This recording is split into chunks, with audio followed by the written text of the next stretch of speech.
జిల్లాలో ఉండే వచ్చి వారికి ఉన్న ఇబ్బంది కానీ వారికి ఉన్న సమస్యలు కానీ చెప్పే పరిస్థితి ఈరోజు తీసుకురాగలిగాం.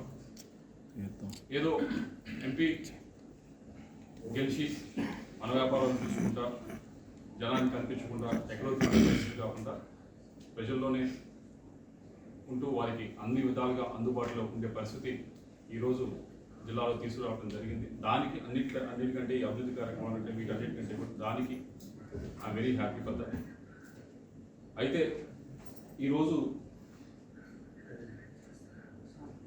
ఒక అనిశ్చితి నెలకొంది రాజకీయంగా. దానికి అది అనిశ్చితి క్రియేట్ చేయడానికి నేను చేసింది కాదు, లేకపోతే ఆ అనిశ్చితి కోరుకుంది నేను కాదు. దాన్ని వల్ల ఎక్కువగా ఏదైతే ఈ కన్ఫ్యూజన్ అంతా ఉందో దీనివల్ల అటు పార్టీకి ఉపయోగం లేదు, ఇటు నాకు ఉపయోగం లేదు. మరీ ముఖ్యంగా క్యాడర్ ఎవరైతే ఉన్నారో వారందరూ కూడా ఈ కన్ఫ్యూజన్ సిచ్యువేషన్లో గడిచిన 15 రోజుల నుంచి 20 రోజుల నుంచి ఏదైతే నడుస్తూ ఉందో దానివల్ల వారికి కూడా ఎటు వెళ్ళాలా, ఏం చేయాలా, ఏ డైరెక్షన్లో పోవాలనేది అర్థం కాని పరిస్థితిలో వాళ్ళందరూ కూడా ఉండడం జరుగుతూ ఉంది. దానికి ఏదో ఒక విధంగా తెరదించాలి, ఏదో ఒక విధంగా ఫుల్ స్టాప్ పెట్టాలనేదే మా ఉద్దేశం. ఎక్కడో చోట దానికి ఒక సొల్యూషన్ అనేది మనకు ఎత్తకాల్సిన అవసరం ఉంది. అలా కాకుండా ఇలా వెళ్తే అటు క్యాడర్కి ఉపయోగపడదు, పార్టీకి ఉపయోగపడదు.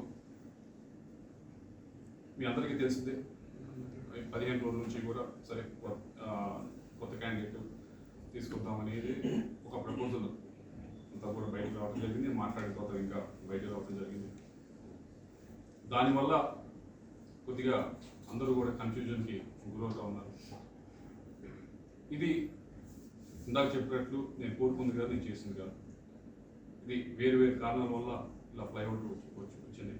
దాన్ని తెరదించుతూ నేను ఏదైతే ఇప్పుడు పార్టీలో ఉన్నానో పార్టీ సభ్యత్వానికి వైఎస్ఆర్ కాంగ్రెస్ పార్టీ సభ్యత్వానికి రాజీనామా చేస్తూ అలాగే పార్లమెంట్ సభ్యత్వానికి కూడా నేను రాజీనామా చేస్తా ఉన్నాను ఇమీడియట్గా.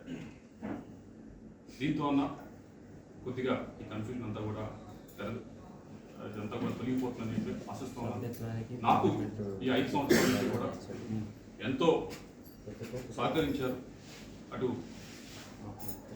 రాష్ట్ర ముఖ్యమంత్రి గారు నన్ను యంగ్గా ఉన్నా కానీ నన్ను ఎంకరేజ్ చేసి ఎంపీగా నిల్చోబెట్టారు. దానికి అన్ని విధాలుగా కూడా నేను చేయగలిగాను. అభివృద్ధి కార్యక్రమాలన్నీ కూడా చేయగలిగాను. అలాగే పార్టీ పరిస్థితి కూడా పార్టీ పరువును కూడా అన్ని విధాలుగా కూడా పైన నిల్చోబెట్టగలిగాను.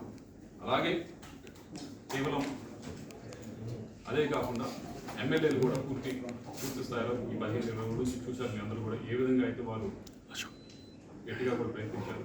వారందరికీ కూడా ధన్యవాదాలు తెలియజేసుకుంటూ మీ అందరి సెలవు తీసుకుంటాం. Thank you.